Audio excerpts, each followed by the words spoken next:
Et toujours sur le chapitre du nitrate d'ammonium, vous nous faites apparaître, là je ne retrouve plus les chiffres, mais qu'en fait il y en a stockés dans les ports français, je crois à Marseille, à Saint-Malo, des volumes absolument hallucinants, et que donc s'il y avait un incident sur ces volumes-là, vous faites un scénario catastrophe à l'ouverture de votre livre autour de la ville de Saint-Malo, s'il y avait ne serait-ce qu'un court-circuit à l'intérieur de l'un de ces stocks, ça dévasterait la ville. Parce que je ne me souviens plus les volumes exactement, mais c'est 10 fois, 20 fois ce qui a explosé à Beyrouth. Oui, c'est même plus que ça. C'est 60 ouais. 000 tonnes qui peuvent être stockées, alors que Beyrouth, c'est 2750 tonnes oui, qui voilà. étaient stockées.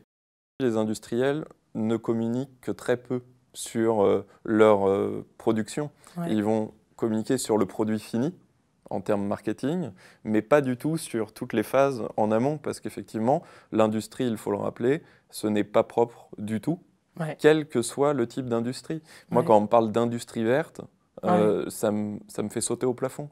Il n'y a aucune industrie qui est verte. Après, la question qui se pose, c'est quelle industrie on veut? Est-ce qu'on veut de l'industrie? Est-ce qu'on ne veut pas aller vers l'artisanat parce qu'on se dit que l'artisanat, ça aura moins de conséquences énormes sur certains lieux.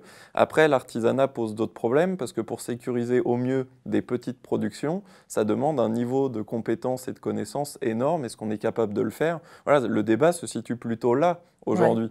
Mais en ce moment, ce n'est pas du tout le débat qu'on a. C'est est-ce qu'on va relocaliser des productions qui sont à l'autre bout du monde sans questionner est-ce que ces productions, nous les souhaitons vraiment ou pas au moment où nous devons, quoi qu'il arrive, prendre un virage. 50% du dérèglement climatique, je l'explique dans le livre, c'est 8 secteurs d'activité. 8 secteurs.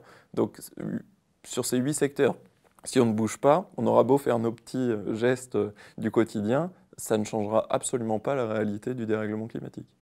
L'indépendance des médias est la base, car les rédactions, quand au-dessus le propriétaire est lui-même un industriel qui a connu un accident industriel, forcément, on va lui demander de se taire.